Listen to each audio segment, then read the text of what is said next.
Hello, I'm Bill Nye. You may know me from such things as science. This week in game news, the Writers Guild of America announced its nominations for Outstanding Achievement in Writing and Video Games. The nominees are The Witcher 3, Pillars of Eternity, Rise of a Tomb Raider, and somehow Assassin's Creed Syndicate, which got nominated over Undertale. The horror! Pre-orders for the HTC Vive are set to open on February 29, 2016. EA announced their Origin Access subscription-based service, which grants players access to games for a monthly fee on PC. Awesome Games Done Quick 2016 raised over $1.2 million for cancer research over the week. Dark Cloud 2 is coming to the PlayStation 4 on January 19th. DC Universe Online, the comic book-inspired MMO, is coming to the Xbox One, and Epsilon Esports beat Enemy 3-0 in the grand finals of the Smite PC World Championship. This is the Blackman and Robin Game News Update. This week, the Blackman and Robin Game News Update is a year old. Well, sort of. It's our 52nd episode, and it's coming out on January 16th, 2016. Our first episode was January 25th, 2015. That's a bit less than a year, sure, but that's because we changed the day that the show airs on. Basically, however, if you watch one episode every week for a year, that's 52 episodes of the Blackman and Robin Game News Update. Now that we have that out of the way, this week we're giving away something special. Keep in mind, I still have to do the drawing for the winners of the 365-day giveaway, a year-long giveaway on blackmanandrobin.com that we continually add Steam keys to. That giveaway is down for the time being, as we prepare to restart it for the next year.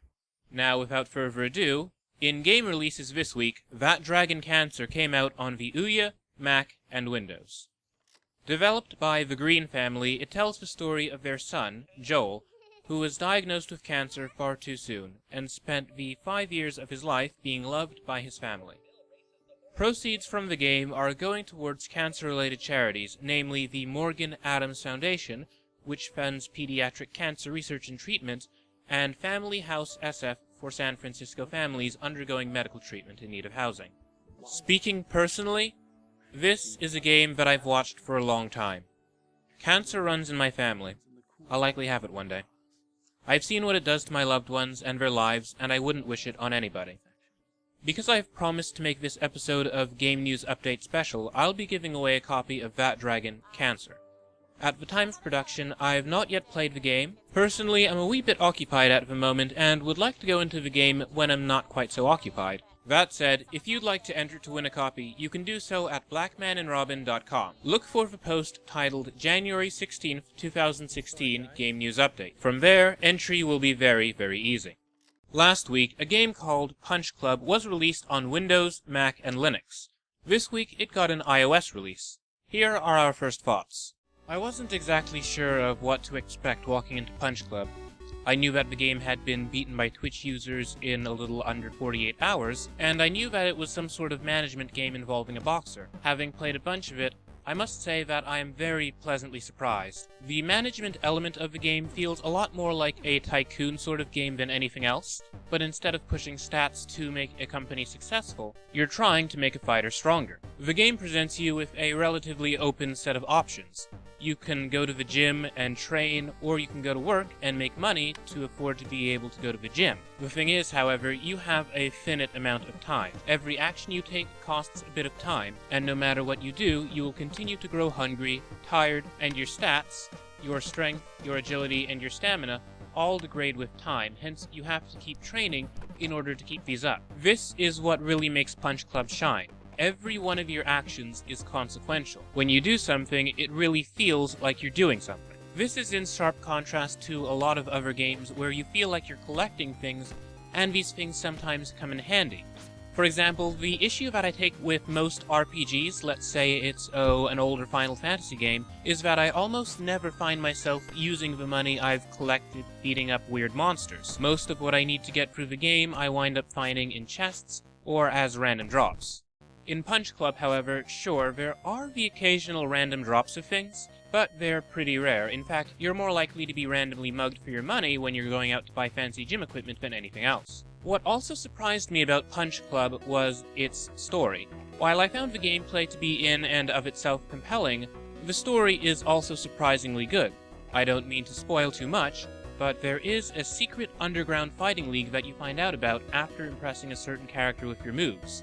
Sure, it's cliché, but it's presented well. These are just my first thoughts on Punch Club. It's a game that thus far has shown itself to have strong presentation, engaging gameplay, an interesting story, and a wicked sense of humor. The game is currently available for Mac, Windows, and Linux. Have you been playing Punch Club? If so, what do you think? If not, does it look like your sort of game? Hit us up on Twitter and follow at Blackman and Robin for all the latest game news, reviews, previews, and interviews. Be sure to follow me at Jordan_Cameron for my own views.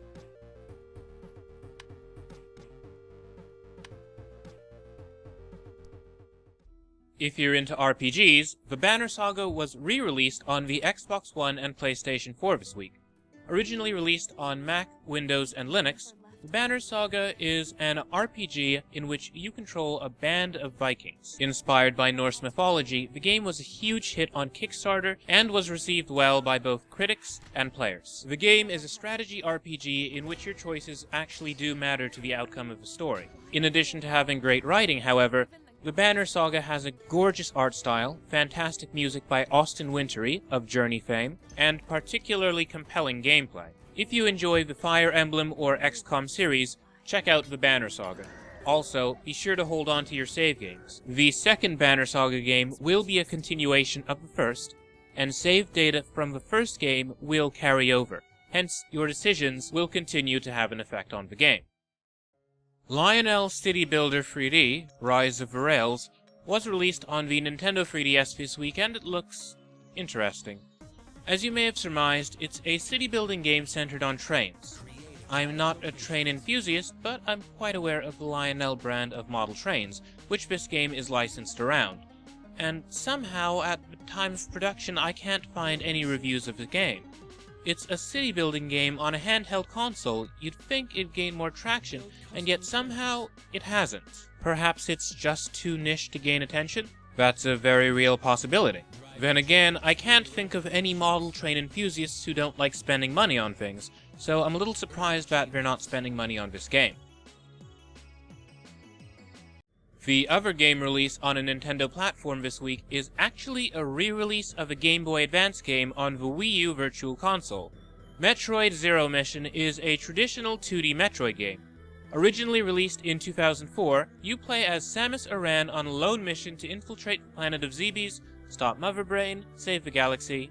It's pretty standard fare. Still, if you're not excited for the upcoming Metroid game and you'd much rather play something old school, here's your chance to play a 2D Metroid you might have missed. A bit of controversy erupted towards the end of this week, and it's an ongoing issue that we'll be watching as it develops. It centers around a game called Stolen, which was in beta on iOS and garnered the attention of some members of the press who insisted that it would be a new tool for harassment. So what is Stolen? Essentially, it was a game in which you'd steal and trade Twitter profiles. Want to trade the President of the United States for Zooey Deschanel? You could do that in Stolen. The game worked by scraping publicly available data from Twitter's API. If you didn't want your profile to be part of Stolen, you'd have to opt out. The game was gaining some attention last week, but hit a critical mass this week when it became a topic of discussion thanks to some scathing editorials. Word of Stolen went all the way to Washington when Representative Catherine M. Clark wrote letters to both Twitter and Apple expressing concern. Specifically, that given the widespread harassment that already occurs on Twitter, particularly harassment targeting women and people of color, the Stolen application will only provide another tool to harass, bully, and intimidate. She also noted that while this application was not developed as a tool for internet harassment, it will be used as one if it continues to receive access to profiles of individuals who have not agreed to participate. I urge you to immediately suspend Stolen's access to the Apple App Store until non-consenting Twitter profiles are removed and safeguards are implemented that ensure that no profile may be used by the application without clear, express consents. On Friday morning, Stolen was shut down, leading to mass outcry among many of its users. However, this did not happen at the behest of either Apple or Twitter. Rather, the developers themselves say that they've heard everyone's concerns and decided it was best to shut it down. That's the Stolen saga thus far. Frankly, I don't know what to think about the game, or it's being pulled from the App Store by its own developers. On the one hand, I think it's stupid to create an application that lets users play with other people's information, even if this information is publicly available. It seems more like a distracting source of trouble than a paradigm-shifting social game. On the other hand, is it really wise to remove something simply because it represents the possibility of danger in a hypothetical situation? You can let us know what you think on Twitter at Blackman and Robin, or you can leave a comment in the vote thread. Next week, we'll be sharing the most interesting comments on our show, and our favorite comment will be receiving a free copy of the game Discourse. If you want to win, all you have to do is leave a comment or a tweet. Our criteria for judging this comment or tweet is based on how insightful and thought out it is, so give it a shot. In happier news, for developers at least, it turns out that the Steam Winter Sale was a huge success this year. This comes in spite of the new format that many folks complained about.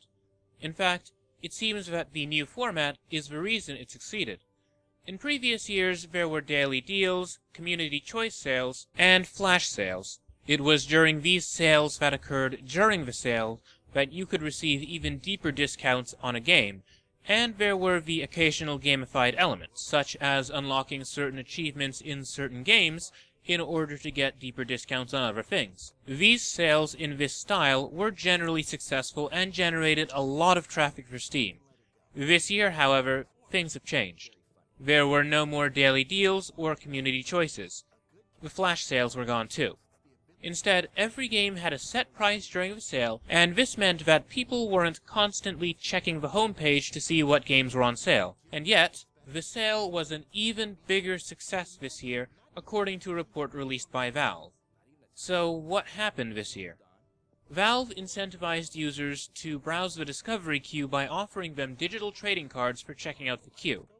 There's a whole economy around these trading cards and the people who collect them, but that's a discussion for another day. The result of the discovery queue being incentivized was that page views for games more than tripled. Participating developers not only saw a nice bump of their games being added to wish lists, but also of sales. Will the Steam sales ever be fun again? There was a game attached to this sale, a sort of augmented reality game that regrettably wound up going nowhere. Perhaps the red herring profile badge that participants received should have been a clue. Frustrated Reddit user Redjevel actually wound up sending herring to Valve. I kid you not, this person actually gift-wrapped literal herring as a gift to the Valve offices, which, from what I've heard, stunk the office up pretty badly. We had some sad news this week. The legendary David Bowie passed away. The man was a larger-than-life figure in the music industry, and 2 days prior to his death, he had released his final album. Sad as the death of Mr. Bowie is, why are we reporting on it in the Blackman and Robin Game News update? Because, believe it or not, David Bowie had worked on a video game. Omicron: The Nomad Soul was released in 1999 for Windows and the Sega Dreamcast. The game was actually directed by David Cage. It was the very first game released by Quantic Dream. That's the same game studio that's behind Heavy Rain and the upcoming Detroit. Not only did Omicron feature the musical talent of David Bowie, but evidently Bowie also played a part in the game's story and design, and plays as a couple of characters within the game. We at Blackman and Robin offer our condolences to Mr. Bowie's family.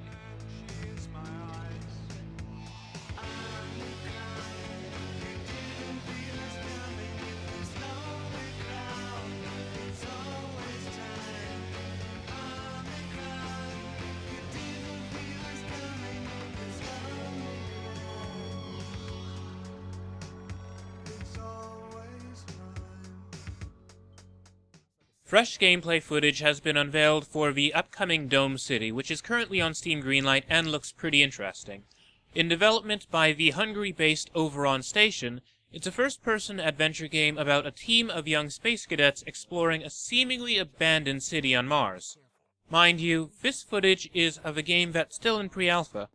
Hopefully that also applies to the terribly clunky dialogue. Great. This one's full and also suitable for welding. Perhaps something is being lost in translation?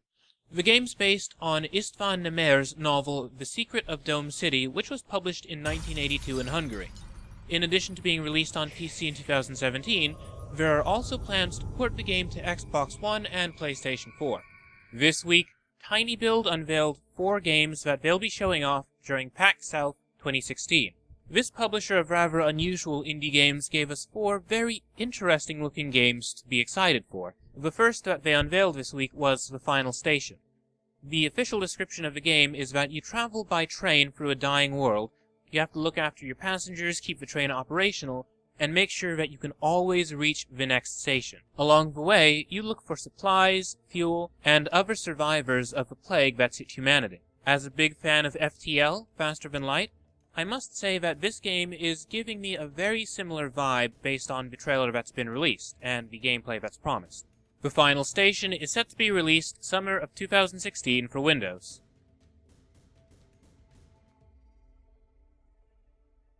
The next game that they unveiled was Road to Valhalla. No, not Valhalla. Valhalla.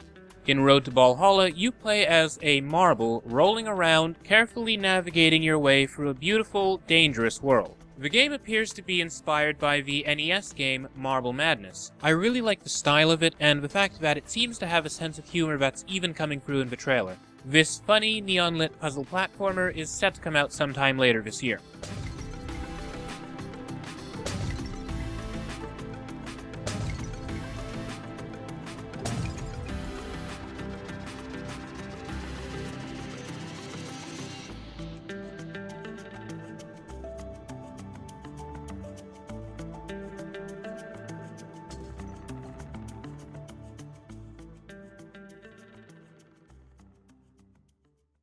As it turns out, one of the most requested games from TinyBuild is at long last getting a follow-up. I played the original game a while back, and it really stuck with me as an example of how to do something unique with a tried-and-true genre. The game is called Lovely Planet Arcade. The follow-up to Lovely Planet, it's a pastel-colored first-person shooter combined with a bullet hell game. The original game is extremely surreal and very pretty, and from the looks of things, the sequel will be the same way. Lovely Planet Arcade is set to come out summer of 2016 for Mac, Windows, and Linux.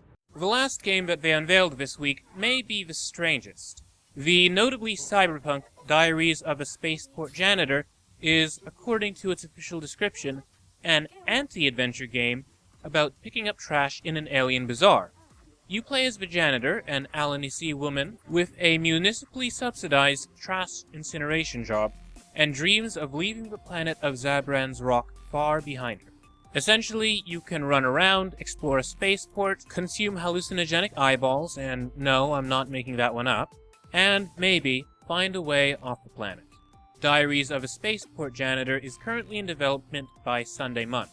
These 4 games are all going to be playable at PAX South, which is set to take place in San Antonio, Texas from January 29th to the 31st, 2016, as well as at PAX East, which is taking place this year in Boston, Massachusetts from April 22nd to the 24th.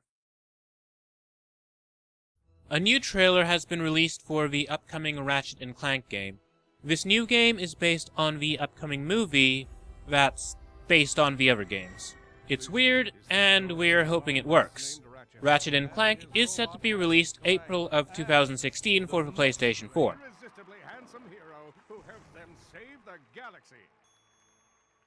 Another game that we got a trailer for is called Dino Mash, and it looks kinda ridiculous.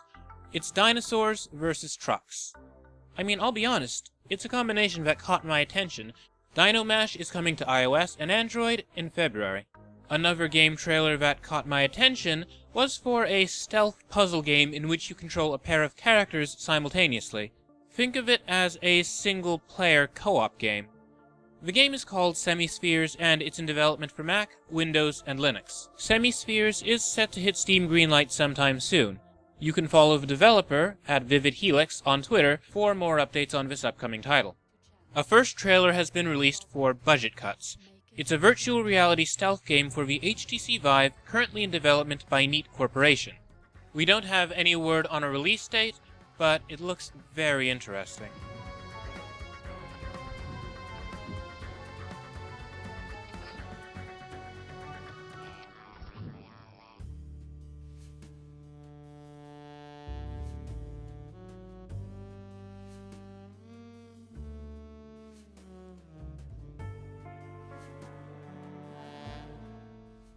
Something a little unexpected hit my inbox this week.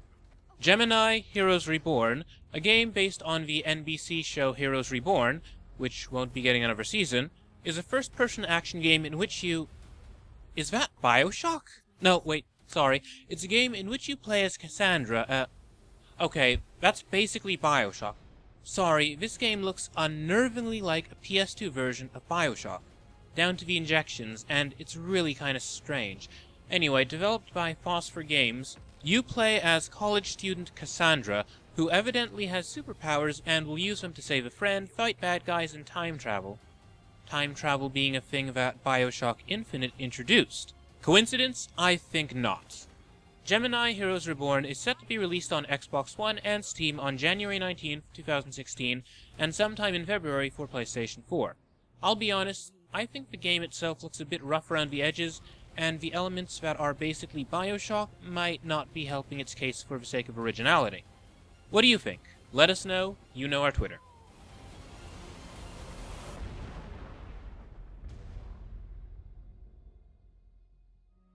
As a huge fan of To the Moon, I'm happy to say that there's a new trailer out this week for Finding Paradise, the next game in the visual novel series. The first game was a real sci-fi tearjerker about giving a man the life he deserved, but never quite lived. I'm eagerly awaiting Finding Paradise, even though it's going to be quite some time before it's out.